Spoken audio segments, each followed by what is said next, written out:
They banned his rope pulley grenade sled until it cut a bridge column. March 24, 1945. 0347 hours. East bank of the Rhine River, 7 kilometers north of Oppenheim, Germany. The bridge should not still be standing. 3 companies of the 5th Infantry Division lay scattered across the mudflats and cratered approach road, torn apart by German MG-42 fire pouring from a concrete bunker built into the bridge's central support column. The structure itself, a damaged but functional steel truss railway bridge the Wehrmacht had failed to fully demolish during their retreat, now served as a fortress. From their position on the elevated span, German defenders commanded perfect enfilading fire across the only viable crossing point for 12 miles in either direction.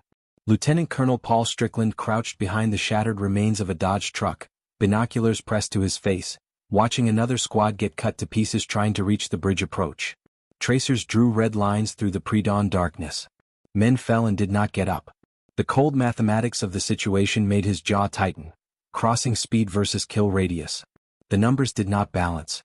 Behind him, the entire 11th Armored Division sat idling, Patton's spearhead blunted against a single 200-meter structure the Germans had turned into a death funnel.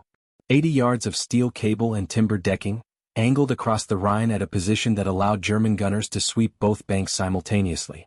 Artillery had pounded the bridge for 6 hours without collapsing it. Airstrikes were grounded by low cloud cover. Infantry assaults became abattoirs within seconds of leaving cover. The bridge column, the primary load-bearing support rooted on the eastern bank, sat inside a reinforced concrete housing 20 feet thick. Naval demolitions teams had tried twice to approach by raft under darkness. Both attempts ended with bodies floating downstream and no charges placed. The column was unreachable by conventional means, protected by overlapping fields of fire, and too structurally sound to collapse from indirect artillery alone. Strickland lowered his binoculars and did the count again. 47 dead. 93 wounded. 12 hours of assault. 0 progress. Across the river, Patton's headquarters was sending increasingly hostile messages about the delay. Third Army's entire operational schedule hinged on this crossing. Montgomery was racing to claim the first major Rhine bridge to the north. Every hour of delay was a propaganda victory for the British and a strategic gift to German forces consolidating east of the river. The Wehrmacht knew it too. Reconnaissance reported German armor units moving west toward this position, reinforcements that would turn the bridgehead into an extended siege if they arrived before the Allies secured the crossing. Time was collapsing. Strickland studied the bridge again through the dim light of approaching dawn. The structure was a hybrid, damaged during retreat but still partially intact. Its southern span collapsed into the Rhine but its northern section functional enough to hold German infantry and that goddamn bunker. The main column rose from the eastern bank like a steel-reinforced tower, its cable supports radiating outward to anchor points on both shores. One of those cables, Strickland noticed, ran in a nearly straight diagonal from the western bank high point down to the column base, an 80-yard span at a descending angle of perhaps 15 degrees. It was this detail that Staff Sergeant Thomas Halwick had pointed out during yesterday's reconnaissance brief. Halwick was 291st Combat Engineer Battalion, a quiet Pennsylvanian with coal miner hands and a reputation for seeing solutions other men missed. He had stood in front of the command staff with a hand-drawn diagram and proposed something Strickland had immediately dismissed as reckless. Rig a pulley system to that cable, load a satchel charge onto a sled, send it down the line guided by rope brake, detonate it at the column base. The plan had been rejected within 90 seconds. Too unpredictable. No precedent. Unproven physics. Risk of premature detonation. Violation of demolition protocol. But now, watching another medic drag a screaming sergeant back toward cover, Strickland wondered if doctrine mattered more than results. The bridge was the only way forward. The column was the only target that mattered. And every conventional method had failed. He reached for the radio handset then stopped. Halwick's plan had been officially prohibited. Allowing it now would require Strickland to either falsify records or accept responsibility for a court-martial-worthy breach of orders. He looked at the bridge again. At the bodies in the mud. At the tanks idling uselessly behind him. Sometimes the only way forward was through the wreckage of what you were told to do. Strickland keyed the radio. "Get me Halwick." Thomas Joseph Halwick learned rope systems in the dark. Not metaphorically. Literally in the dark, 800 feet below the surface of a Pennsylvania anthracite mine where his father and uncles had spent 30 years pulling coal from the earth. Halwick had gone down at 15 summer of 1936, working the hoist lines and pulley cages that moved men and materials through shafts too narrow for mechanical systems. You learned tension, friction, load distribution, and failure points by touch because the headlamp only showed you 5 feet ahead and mistakes killed people. You learned that ropes under tension behave predictably, that gravity is reliable, that complex problems often have simple mechanical solutions if you stop thinking in straight lines. The army had taught him to blow things up, but the mines had taught him how things held together in the first place, which made him better at taking them apart. Howick joined the Corps of Engineers in 1942, age 21, after Pearl Harbor made coal mining feel like hiding. He scored high on mechanical aptitude tests and got assigned to demolitions training at Fort Belvoir. Bridge destruction, obstacle removal, explosive calculation. He absorbed it methodically the way he'd absorbed rope physics, as a set of rules that existed whether you liked them or not. By 1944 he was in France with the 291st, blowing up German roadblocks and clearing paths for Sherman tanks through the Norman hedgerows. He did not talk much. Did not drink with the other engineers. Spent his downtime sketching problem solutions in a notebook he kept dry inside a waxed pouch. Hurtgen Forrest taught him that Army doctrine assumed open battlefields and clear sight lines, assumptions that collapsed in dense woods where every tree might hide a shoe mine and every creek bed concealed German infantry. Howick started adapting. He rigged rope-pulled explosive sleds to clear trails without exposing sappers to direct fire. He used river current to float charges downstream into German-held bridge pilings. Small innovations. Nothing officially recognized. But his squad stopped dying as fast as others. At Remagen, he'd watched the 9th Armored take the Ludendorff Bridge intact through a combination of speed and German demolition failure. He'd also watched engineers spend 3 days trying to disarm German charges rigged into the bridge supports, working inside a structure the Wehrmacht was still shelling. He'd thought then, what if you could deliver explosives from a distance precisely without putting men on the target itself? The Rhine crossing briefing had been his first chance to test that thought. March 22, 2 days before the assault, Howick had crouched behind rubble on the western bank studying the bridge through field glasses. The structure was a wreck, southern span destroyed, northern span damaged but intact, German bunker visible in the central column housing. What caught his attention was the cable system. Most of the bridge's original suspension cables were severed or sagging, but one primary load cable still ran taut from a high anchor point on the western side down to the column base on the east. 80 yards, slight downward angle, steel cable thick as a man's wrist. Intact. Accessible from the Allied side. Howick pulled out his notebook and started calculating. Cable tension, high but not so high a sliding mechanism couldn't grip it. Angle of descent, maybe 12 to 15 degrees, steep enough for gravity assist but shallow enough for controlled braking. Distance, 80 yards, well within rope management range. Load capacity, a 40-pound satchel charge was nothing compared to what that cable had been designed to hold. The physics worked.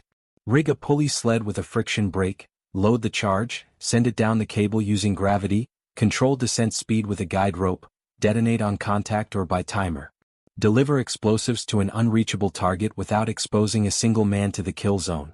He'd presented the idea at the command briefing the next morning. Lieutenant Colonel Strickland had listened for 90 seconds, then dismissed it. Too many variables, Sergeant. Cable condition unknown. Brake system unproven. No way to guarantee detonation point.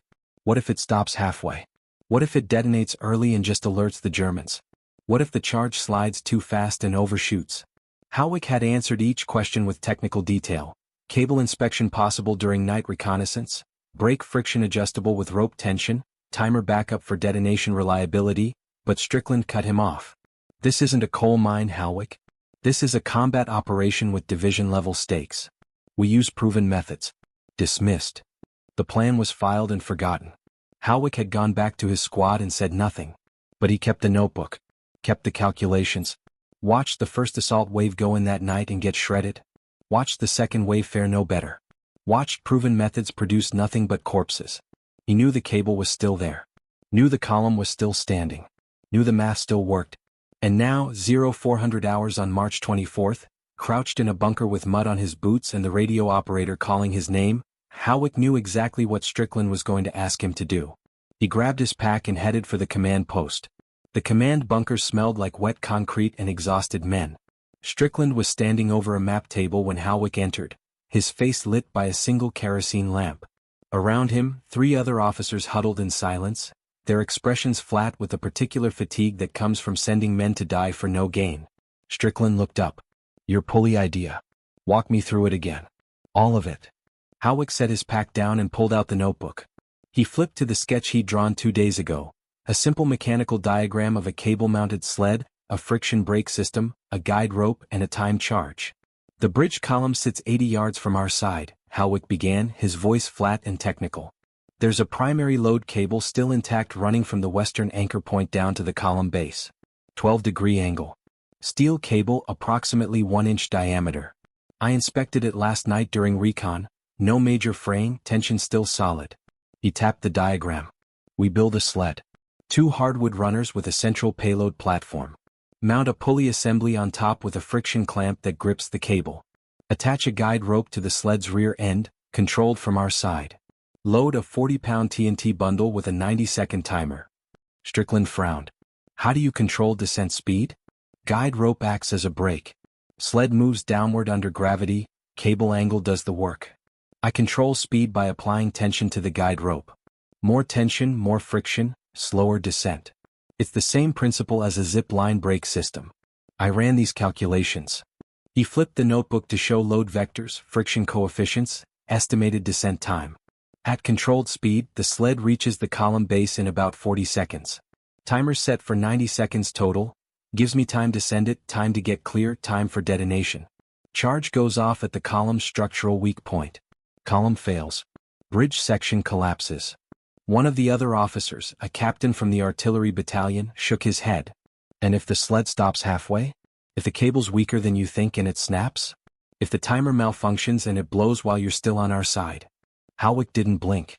If it stops halfway, we're no worse off than we are now. If the cable snaps, same thing. If the timer malfunctions early, I'm dead and you're still no worse off.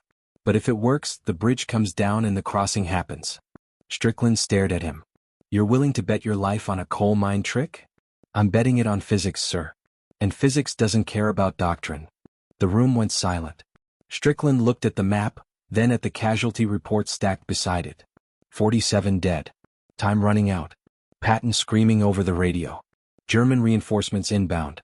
If I authorize this, Strickland said slowly, and it fails, it's my court-martial. If it succeeds, I still have to explain why I violated direct orders from division staff prohibiting and proven demolition techniques in active combat zones. Howick nodded. So don't authorize it. Strickland's eyes narrowed. Explain. You send me on a night reconnaissance patrol. Alone. Standard scout mission to assess cable integrity for possible future use. I don't come back for 3 hours. During that time, the bridge mysteriously explodes. You had no knowledge of my actions beyond the scope of my patrol orders. It was a clean lie. Plausible deniability. A way for Strickland to let the plan happen without signing his name to it.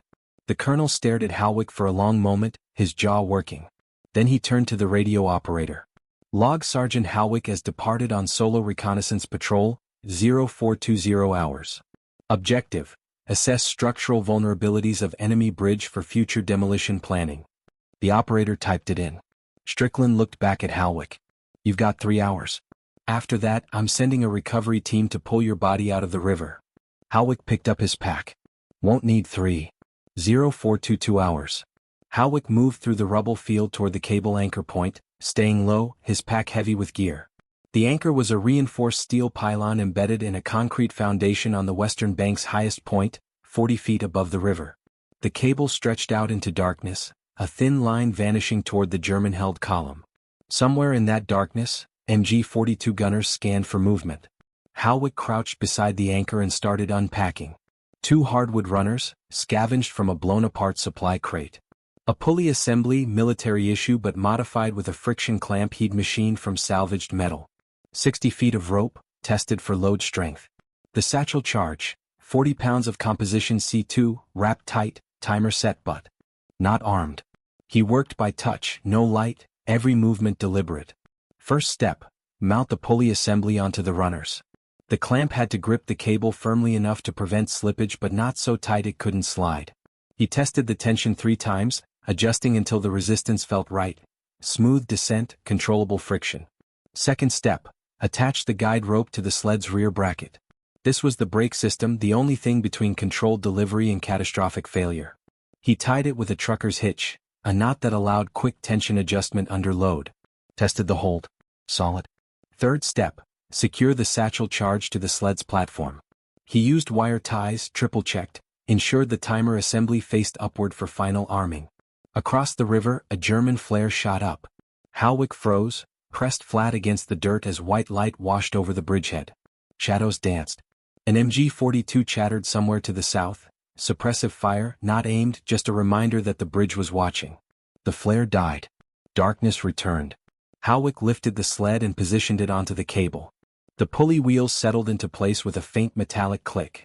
He tested the weight distribution. Balanced. The sled hung steady, gravity pulling it toward the descending angle of the cable. He pulled out the timer. 90 seconds. He armed it, the mechanical click loud in his ears, then locked it into the charge housing. Last step, the send-off. Halwick gripped the guide rope with both hands, wrapped it once around his waist for leverage, and gave the sled a gentle push. Moved. Slowly at first, then faster as gravity took over. The pulley wheels spun with a faint whir. The sled slid down the cable into the dark, its descent smooth and controlled. Halwick let rope slip through his gloved hands, feeding it out steadily, applying just enough tension to keep the speed manageable. 30 yards. 40. 50. The sled was invisible now, swallowed by distance and darkness, but Halwick could feel it through the rope, weight, momentum, the slight vibration as the wheels tracked along the cable. Somewhere ahead, German voices shouted. They'd heard something. Flashlights swept the bridge deck. 60 yards. 70. The rope went slack. Halwick's heart stopped. Had it jammed? Stopped short? He pulled the rope gently, testing. No resistance. That meant the sled had reached the column base and the pulley assembly had disengaged as designed, or it had fallen off entirely. No way to know. The timer was counting down regardless. 60 seconds left, maybe less. Halwick dropped the rope and ran. He sprinted back through the rubble field, boots pounding mud, breath tearing through his lungs. Behind him, the bridge sat silent and dark. Ahead, the Allied trench line was a black slash in the earth. 50 yards. 40. A German machine gun opened up, tracers slicing past his head. He dove, hit the dirt, rolled, scrambled forward on his stomach. 20 yards. 15. He threw himself into the trench just as the world detonated. The explosion was a flat, crushing crack that punched the air out of his lungs. The shockwave rolled over the trench like a physical thing, hot and violent. Halwick pressed his face into the mud and felt the ground shudder. Then, a deeper sound, metal groaning, tearing, collapsing. He lifted his head. The bridge column was gone. Where the reinforced concrete housing had stood, there was now a smoking crater. The column itself had sheared at the base, its steel supports buckling. The entire northern span, 20 meters of steel truss decking, the bunker, the German gun positions, tilted, screeched, and fell. It hit the Rhine with a roar like a building coming down. Water exploded upward in a white plume. The bridge section broke apart on impact, steel beams twisting, concrete slabs shattering. German soldiers who'd been on the span went into the river, their screams swallowed by the current. On the eastern bank, German troops scrambled in confusion, their reinforcement route severed, their defensive position obliterated. Strickland was on the radio within seconds, calling for artillery. The barrage came down on the eastern bank like the hammer of God. Smoke, fire, 105mm shells pounding the German positions into submission. By 0530 hours, Allied infantry was crossing on assault rafts, unopposed.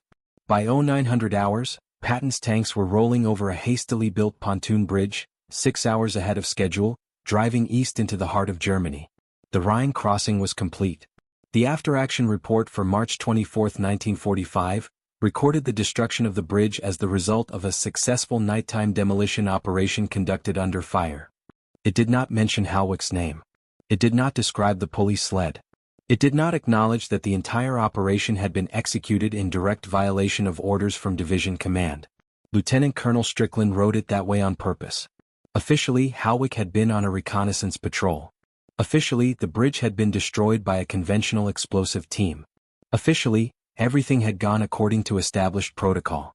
Unofficially, Strickland pulled Halwick aside 2 days later and told him he'd saved 200 lives and possibly changed the operational outcome of Patton's advance into Germany. "Can't put you in for a medal," Strickland had said, his voice low. "Can't put this in the official record. But you did what needed doing. That counts."